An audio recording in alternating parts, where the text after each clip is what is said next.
Chers compatriotes, le monde entier a été témoin en direct dans la nuit du 28 au 29 octobre 2018 de la énième scène d'horreur perpétrée encore une fois par l'armée togolaise à Sokodé et à Kparatao dans la préfecture de Tchaoudjo, région centrale du Togo.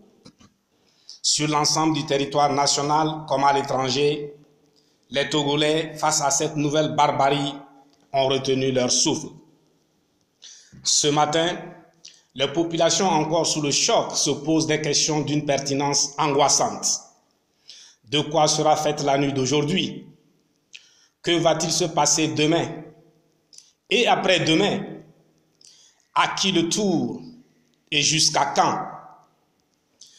En effet, depuis le 19 août 2017, c'est devenu une habitude pour l'armée togolaise et les forces de sécurité togolaises d'organiser des descentes punitives contre les populations togolaises qui ne demandent que l'ouverture du Togo à la démocratie. Nous avons accepté le dialogue comme une voie pacifique de règlement de la crise, une crise en fait absurde qui oppose les tenants de la monarchie absolue en plein XXIe siècle au peuple qui aspire à la liberté, à la démocratie et à la prospérité.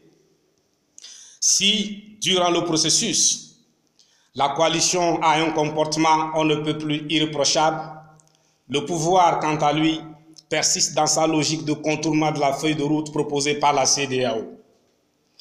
Si les événements facilement imputables aux mêmes commanditaires et exécutants se suivent et ne se ressemblent pas, il reste évident qu'ils participent d'un schéma d'ensemble.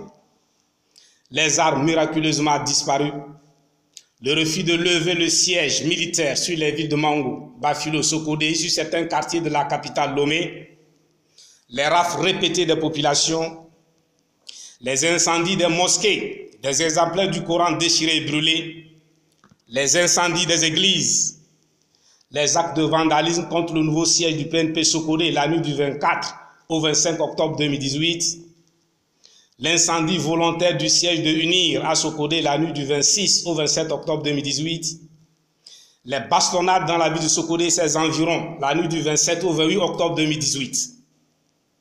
Tout ceci, en lien avec ce qui s'est passé dans la nuit d'hier, constitue des actes d'une même pièce de théâtre tragique bien ficelée. Cette pièce de théâtre macabre est un vieux projet du régime. Ce projet est retiré de son tiroir à chaque fois que les Togolais sont à deux doigts de la liberté. Eh bien, nous y sommes. Le projet en question, c'est la deuxième fois que nous en parlons, se résume en ceci. Peuple togolais, tu nous laisses gouverner à vie, ou bien nous te laissons un pays complètement détruit qui ne pourra jamais se relever. Voilà le choix que la minorité propose au peuple togolais. En vue de la mise en œuvre de ce projet, ils ont mis de côté tous les moyens. Le prologue annonçant la pièce de théâtre proprement dite est cousu de provocation. La stratégie est simple.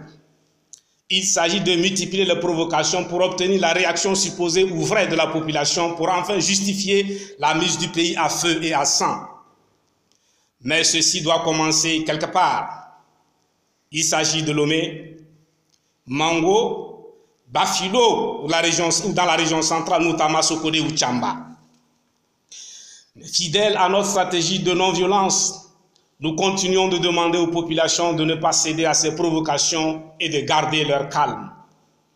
Notre curiosité reste totale, s'agissant de l'indifférence totale et du silence trop éloquent du commandant en chef des forces armées togolaises sur ces événements d'une gravité extrême et sur le retour de l'armée dans les casernes.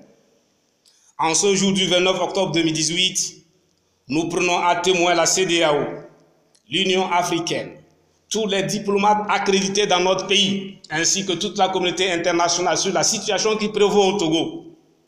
Ils doivent, au-delà des condamnations de principe, prendre des mesures adéquates contre ce régime pyromane dont les actes pourraient réduire à néant les efforts réalisés dans les autres États de la sous-région. La facilitation et le comité de suivi doivent saisir les signaux annonciateurs du chaos recherché par le pouvoir cinquantenaire en place pour enfin prendre des mesures avant qu'il ne soit trop tard.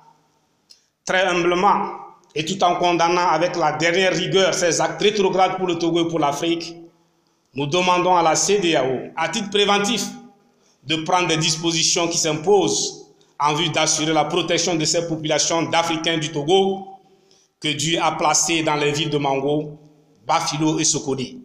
Vive le Togo, vive l'Afrique, je vous remercie.